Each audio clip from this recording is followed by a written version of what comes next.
Okuva mu April 2023 eyali minisita omubeezi w'ensonga z'Ekalamoja era omubaka omukyala owa Bududa Agnes Nandutu abadde awera ennemba n'omusango ogw'okwenyigira mu kubba amabaati ag'abawejjere b'Ekalamoja 2,000 okuva mu ofiisi ya Ssaabaminisita e Namanve.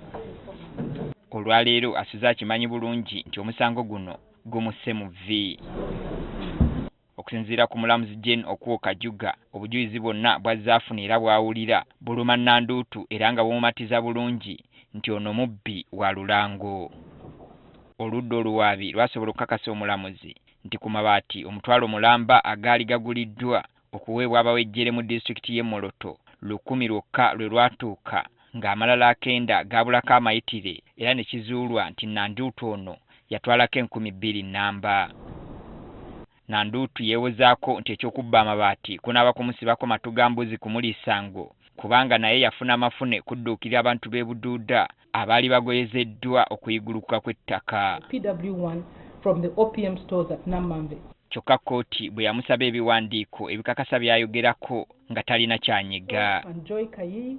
Omulamuzi amubulidde nti amabaati gaali gaguliddwa mu nsimbi ya muwi wa musolo nga kale okugawesa ekkoona okukola ebirala kimenya mateeka.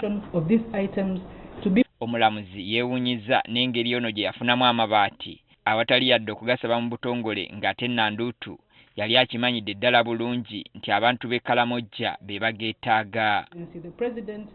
Omulamuzi akamutemye nti omusango tayinza kugusimattuka bw'atyo n'akakalu ka kkooti ke yamuwa n'akamuggyako era ab'ekitongole ky'amakomera ne bamweddiza ng'asuze luzira okutuuka olwokutaano lwa wiiki eno lw'anaasomerwa ekibonerezo kye. This is a very big score for not just the Office of the Director of Public Prosecutions, but the Karamoja community and the government as a whole, as well as the justice system of Uganda.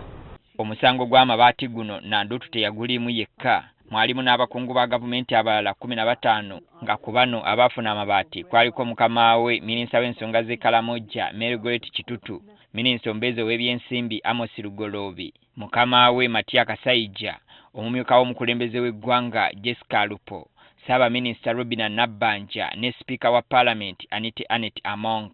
Kyokka ku bano bonna Nandutu, Kitutu ne Lugoloobi bokka be baaloza ku bukambwe nga kati abalala 2 bejjeerezebwa mu ngeri eyaliko akabuuza. Kati ekirindiriddwa lwakutaano lwa ssabbiiti eno okumanya ekibonerezo ekigenda okuweebwa Nandutu.